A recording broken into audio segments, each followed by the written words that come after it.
मेरा नाम अर्जुन है और मैं एक छोटे से गांव में रहता हूं। मैं आपको एक अद्वितीय और प्रेरणादायक कृष्ण भगवान की मदद की कहानी सुनाने जा रहा हूं। गांव में हमारे जीवन का सबसे महत्वपूर्ण त्योहार जन्माष्टमी होता है। इस दिन भगवान कृष्ण का जन्मदिन मनाया जाता है और हम उनके लीलाओं को याद करते हैं। मेरे जीवन में भी एक ऐसी घटना हुई जिसने मुझे कृष्ण भगवान की मदद का आभास कराया। वो दिन था जब हम सभी गांव वाले मंदिर में एकत्र होकर जन्माष्टमी का त्योहार मना रहे थे। मंदिर में भगवान कृष्ण की मूर्ति को विशेष ढंग से सजाया गया था और हम सभी उनके चरणों में पुष्प अर्पित कर रहे थे। भगवान कृष्ण की कथाएं सुनकर मेरे मन में भक्ति की भावना उमड़ आई थी। मैं उनके अद्भुत लीलाओं को सुनकर नैतिक मूल्यों की महत्वपूर्णता को समझ रहा था। त्योहार की रात को मंदिर के पुजारी ने हम सभी को आराधना के लिए बुलाया। हम सभी भक्त भगवान के समीप जाकर पूजा करने बैठे। मैं भी भगवान कृष्ण के समीप गया और उनकी मूर्ति की ओर दृष्टि संकल्प की। पूजा के दौरान अचानक मेरे मन में एक अजीब सी बेचैनी उत्पन्न हुई। मैंने महसूस किया कि कुछ अच्छा नहीं होने वाला है। तब एक विचार मेरे मन में आया कि मुझे उस व्यक्ति की मदद की आवश्यकता है जिसका मैंने किसी दिन गांव में दर्शन किया था।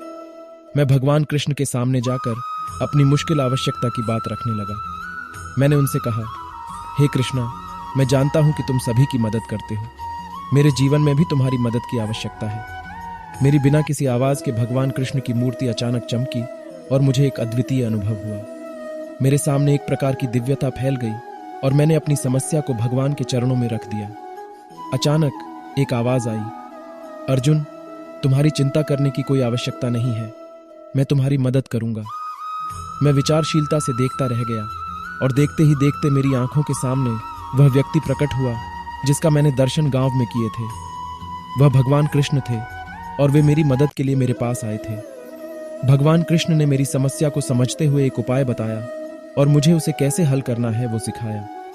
मैं उनके मार्गदर्शन में चलकर अपनी समस्या को हल करने में सफल हुआ और उनकी कृपा से मेरी समस्या हल हो गई। जन्माष्टमी के त्योहार के बाद मैंने भगवान कृष्ण के चरणों में धन्यवाद अर्पित किया और उनकी मदद के लिए हमेशा प्रियव्रत बन गया।